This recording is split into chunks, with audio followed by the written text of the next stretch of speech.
evening.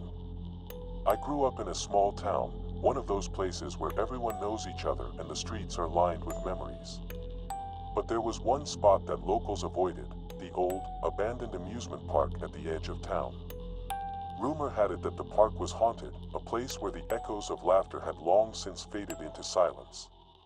As a teenager, I was drawn to its eerie charm, and one fateful night, my friends and I decided to explore it. It was a cool autumn evening when we made our way to the park. The moon hung high in the sky, casting an ethereal glow over the rusting rides and crumbling attractions. We crept through the broken gate, our flashlights cutting through the darkness. The air was thick with the scent of decay and something else, something sweet yet unsettling. "Are you sure we should be doing this?" Sarah, one of my friends, asked, her voice shaking slightly. "Come on, it'll be fun," I replied, trying to sound more confident than I felt. Deep down, I was aware of the stories, the kids who went missing, the screams heard late at night, but the thrill of adventure pushed those thoughts aside. As we walked further into the park, the sounds of the night enveloped us, the rustle of leaves, the distant hoot of an owl. The Ferris wheel loomed over us, its metal frame swaying gently in the breeze. We took turns snapping pictures, laughing nervously, and making jokes to mask our fear, but as we approached the carousel, the atmosphere shifted. The air grew colder, and an unsettling silence fell over us. The carousel sat eerily still, the once bright horses faded and chipped, their painted smiles now cracked and melancholic. I felt a strange pull toward it, an urge to climb aboard and ride, as if the carousel were inviting me into its haunting embrace. "Let's take a ride," I suggested, half joking, but my friends exchanged nervous glances. "Are you serious?" Alex, another friend, replied. "It's just creepy."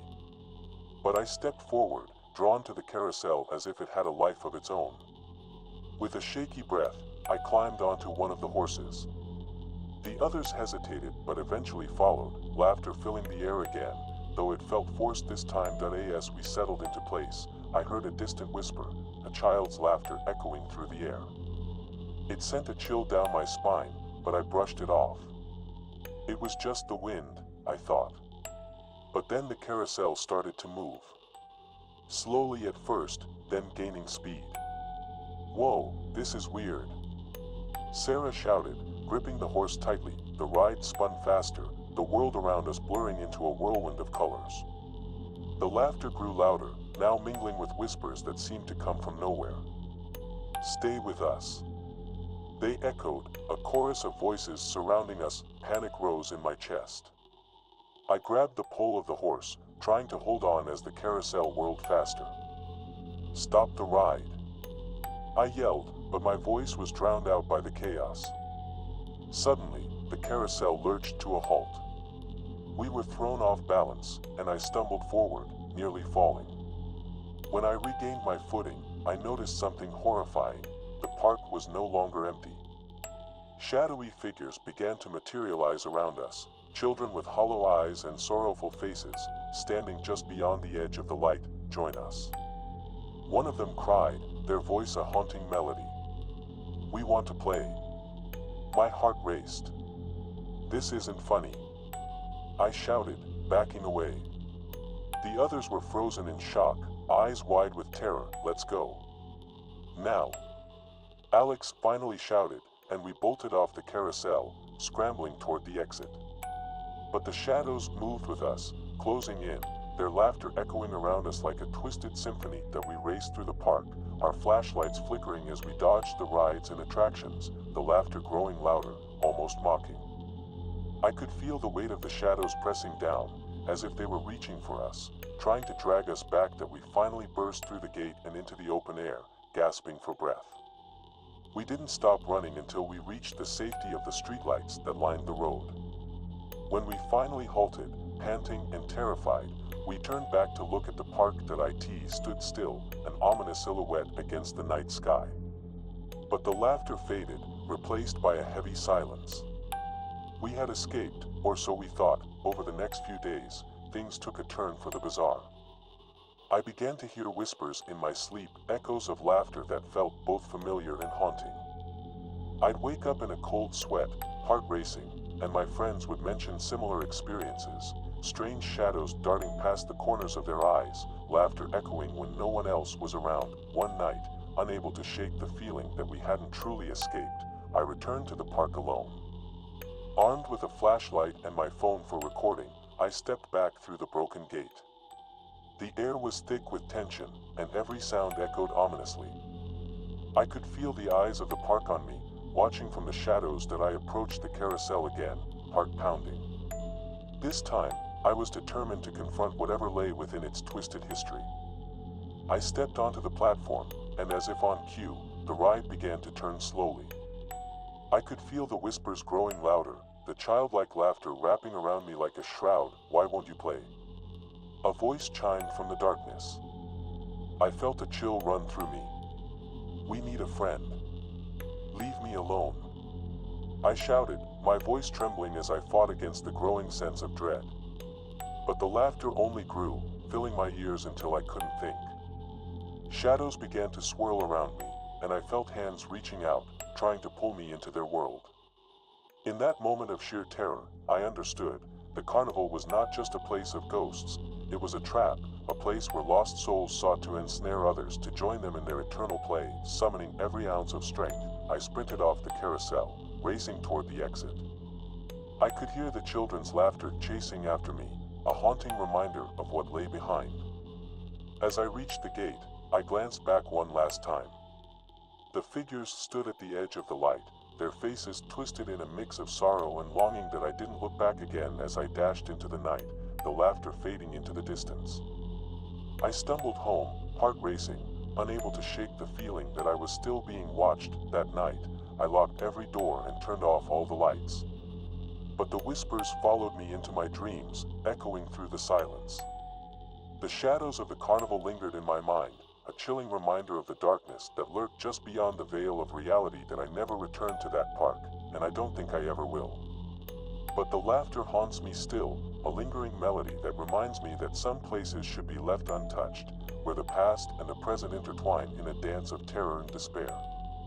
And every now and then, when the night is still, I hear the echoes of that carnival, and I wonder if those shadows will ever let me go.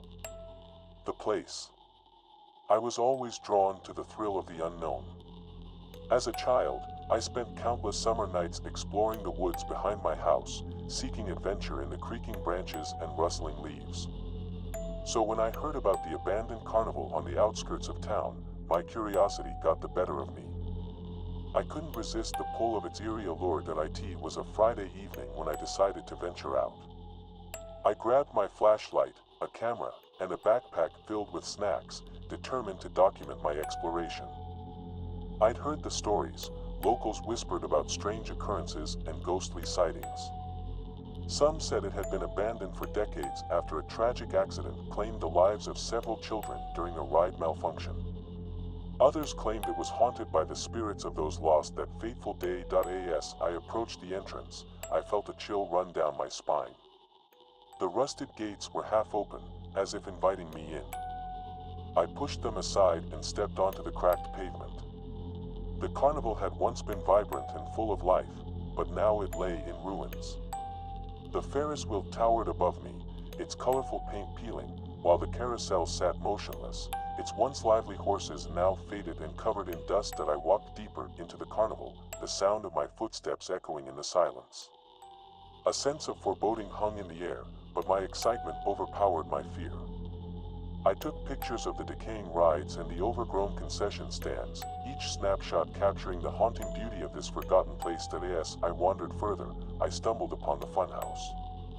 Its mirrors were cracked, and the entrance loomed like a dark mouth ready to swallow me whole. Against my better judgment, I decided to go inside. The air was thick with dust, and the faint smell of mildew filled my nostrils. The moment I stepped in, the door creaked shut behind me, and I felt a sudden chill. Inside, the mirrors warped my reflection into grotesque shapes, making me look like a monster. I laughed nervously, trying to shake off the unsettling feeling creeping up my spine. As I navigated through the maze, I caught glimpses of shadows darting past the corners of my vision. My heart raced, but I convinced myself it was just my imagination that I continued deeper into the funhouse, the laughter of children echoing faintly in the distance. Confused, I paused, wondering if I had accidentally wandered into a different part of the carnival. But when I turned around, the exit had vanished. The mirrors twisted and distorted, and I felt trapped in a maze that had no end. Panic started to set in. "Hello," I called out, my voice trembling. There was no response, just the oppressive silence. I turned to find another mirror, hoping it would lead me to a way out. But instead, I saw a figure standing behind me, a little girl with wild hair and a tattered dress, her eyes wide and dark. "Play with us," she whispered, her voice a mere echo of a memory. I stumbled back, nearly colliding with the mirror behind me. "Who are you?" I asked, fear gripping my heart. But before she could respond, she vanished, leaving me alone in the disorienting funhouse. I felt the walls closing in around me, and I ran. I dashed through the hall of mirrors, frantically searching for an exit. I turned corners blindly, and just when I thought I might find a way out, I heard the laughter again, this time louder, more sinister. It surrounded me, bouncing off the walls and filling my ears. "Play with us. Stay with us." The voices taunted, growing louder and more frantic. I reached a dead end and spun around, heart pounding, desperately trying to find a way back. The mirrors seemed to shift, reflecting my panic back at me. Just as I felt the shadows creeping in, the door to the funhouse suddenly swung open. The bright lights from outside poured in, and I bolted for the exit. When I stumbled outside, I gasped for fresh air. I collapsed onto the grass, trying to catch my breath. The carnival seemed quieter now, the shadows lengthening as the sun dipped below the horizon. I looked back at the funhouse, still feeling the weight of those voices echoing in my mind. Determined to put the experience behind me, I decided to explore the rest of the carnival. I wandered past the old games, their prizes long gone. The Ferris wheel loomed over me like a giant skeleton, its seat swaying in the breeze. But the thrill had worn off, replaced by an overwhelming sense of unease. That's when I heard it again, the laughter, clear and echoing, coming from the direction of the carousel. My heart raced, and I hesitated, but curiosity pulled me forward. As I approached, I saw the little girl again, standing next to one of the carousel horses, her smile wide and unsettling. "Come ride with us," she beckoned, her voice sweet yet haunting. I froze, caught between terror and fascination. The carousel began to turn slowly, and I could see other children now, faces pale and expressionless, each one locked in an eternal grin. They looked so real yet so wrong, their eyes hollow and devoid of life. "Join us," they chorused, their voices mingling in an eerie melody. I turned to run, but the ground beneath me felt unstable. I stumbled and fell, the shadows closing in around me. I looked up, and the carousel spun faster, the laughter growing louder, drowning out my thoughts.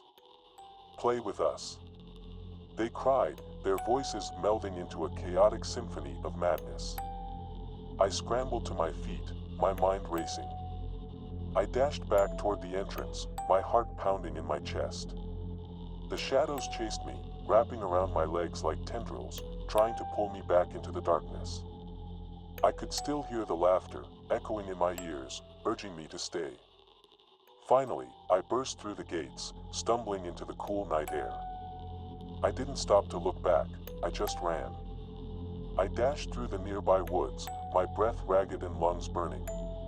The laughter faded, replaced by the sounds of the night, but I could still feel their presence lingering, watching me from the shadows. That I reached home, heart still racing, and locked the door behind me. I tried to convince myself that it was just an abandoned carnival, that the spirits of lost children were nothing but folklore. But every night since, I hear the laughter creeping into my dreams, whispering through the darkness that it's been weeks now, and I still see that little girl in my mind. The way she smiled as she beckoned me to join her haunts me. I never returned to that carnival, but part of me wonders if it's still there, waiting for someone else to play. And each time I hear the laughter on the wind, I can't help but feel that they are still searching for me, longing for someone to join their eternal game. The tent. I've always loved the thrill of a carnival. The bright lights, the sound of laughter, and the sweet smell of cotton candy make for an exhilarating experience. But my last visit to one was a whole different story, one that still gives me chills whenever I think about it. It was a late summer evening when I decided to go to the carnival that had just rolled into town. I didn't know anyone else who wanted to go, but I didn't mind going alone. I loved the atmosphere, and I figured it would be a fun way to spend a Saturday night. As I walked through the entrance, the vibrant lights of the rides and stalls lit up the night sky, casting long shadows across the ground. I bought a ticket and stepped in, feeling the excitement pulse through me. I wandered through the crowds, trying out different games, munching on popcorn, and snapping photos of the rides.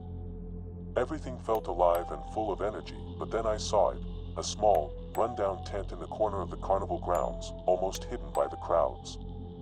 It was draped in faded fabric, and a sign outside read, "Madame Esmeralda, Fortune Teller." Curiosity piqued, I made my way over, intrigued by the worn-out sign and the mysterious vibe surrounding it. When I stepped inside, the air was thick with the smell of incense. The dim light cast shadows across the small space, revealing a table with a crystal ball and some tarot cards scattered around. A woman sat behind the table, her face partially obscured by a shawl. Her eyes were dark, and they seemed to pierce right through me. "Welcome, dear," she said in a voice that felt almost like a whisper. "Are you ready to know what the future holds?" I hesitated, a strange feeling creeping over me. But the allure of knowing what might come next was too strong, so I nodded. She gestured for me to sit down, and I did, feeling a shiver run down my spine. Madame Esmeralda shuffled the tarot cards and began to lay them out in front of me. Each card she turned over seemed to tell a story, a mix of images that evoked feelings I couldn't quite place. She looked up at me, her expression serious. "You have a dark shadow following you," she said. "It is not your past, but something that is waiting for you." Her words sent a chill through me, and I laughed nervously. "That's just a trick, right? Just a way to get my money?" She shook her head, her gaze unyielding. "Beware of the night, for it is not what it seems. The carnival holds secrets, and some of them are best left alone." I didn't know what to say. I left her tent, feeling uneasy but trying to shake it off. I thought it was just part of the carnival's charm, a way to add a bit of mystery to the night. Afterward, I wandered around, but the carnival felt different now. The laughter and excitement seemed distant, muffled by a growing sense of dread. I walked past the Ferris wheel, glancing up at its bright lights, when suddenly, I heard a child's laughter. It echoed through the air, but it felt strange, almost haunting. The tent. I've always loved the thrill of a carnival. The bright lights, the sound of laughter, and the sweet smell of cotton candy make for an exhilarating experience. But my last visit to one was a whole different story, one that still gives me chills whenever I think about it. It was a late summer evening when I decided to go to the carnival that had just rolled into town. I didn't know anyone else who wanted to go, but I didn't mind going alone. I loved the atmosphere, and I figured it would be a fun way to spend a Saturday night. As I walked through the entrance, the vibrant lights of the rides and stalls lit up the night sky, casting long shadows across the ground. I bought a ticket and stepped in, feeling the excitement pulse through me. I wandered through the crowds, trying out different games, munching on popcorn, and snapping photos of the rides. Everything felt alive and full of energy, but then I saw it, a small, run-down tent in the corner of the carnival grounds, almost hidden by the crowds. It was draped in faded fabric, and a sign outside read, "Madame Esmeralda, Fortune Teller." Curiosity piqued, I made my way over, intrigued by the worn-out sign and the mysterious vibe surrounding it. When I stepped inside, the air was thick with the smell of incense. The dim light cast shadows across the small space, revealing a table with a crystal ball and some tarot cards scattered around. A woman sat behind the table, her face partially obscured by a shawl. Her eyes were dark, and they seemed to pierce right through me. "Welcome, dear," she said in a voice that felt almost like a whisper. "Are you ready to know what the future holds?" I hesitated, a strange feeling creeping over me. But the allure of knowing what might come next was too strong, so I nodded. She gestured for me to sit down, and I did, feeling a shiver run down my spine. Madame Esmeralda shuffled the tarot cards and began to lay them out in front of me. Each card she turned over seemed to tell a story, a mix of images that evoked feelings I couldn't quite place. She looked up at me, her expression serious. "You have a dark shadow following you," she said. "It is not your past, but something that is waiting for you." Her words sent a chill through me, and I laughed nervously. "That's just a trick, right? Just a way to get my money?" She shook her head, her gaze unyielding. "Beware of the night, for it is not what it seems. The carnival holds secrets, and some of them are best left alone." I didn't know what to say. I left her tent, feeling uneasy but trying to shake it off. I thought it was just part of the carnival's charm, a way to add a bit of mystery to the night. Afterward, I wandered around, but the carnival felt different now.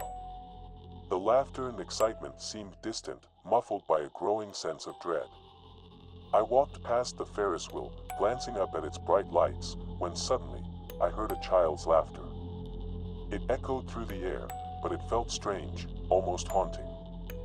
I turned to see a little girl standing by the carousel. She was wearing a tattered dress and had long, unkempt hair that covered her face. I felt an urge to approach her, to see if she was lost, but something held me back. The laughter continued, but it didn't seem to belong to her. It was almost as if it was coming from everywhere at once that I shook my head and decided to move on. The ghostly laughter lingered in the air as I headed toward the funhouse. I always loved those mazes of mirrors and oddities, but as I entered, an uneasy feeling washed over me. The mirrors distorted my reflection, twisting it into something grotesque. As I made my way through, I couldn't shake the feeling that I was being watched. I stopped in front of one mirror, and when I looked closely, my reflection smiled back at me, a smile that wasn't my own. My heart raced as I stumbled backward, turning to escape.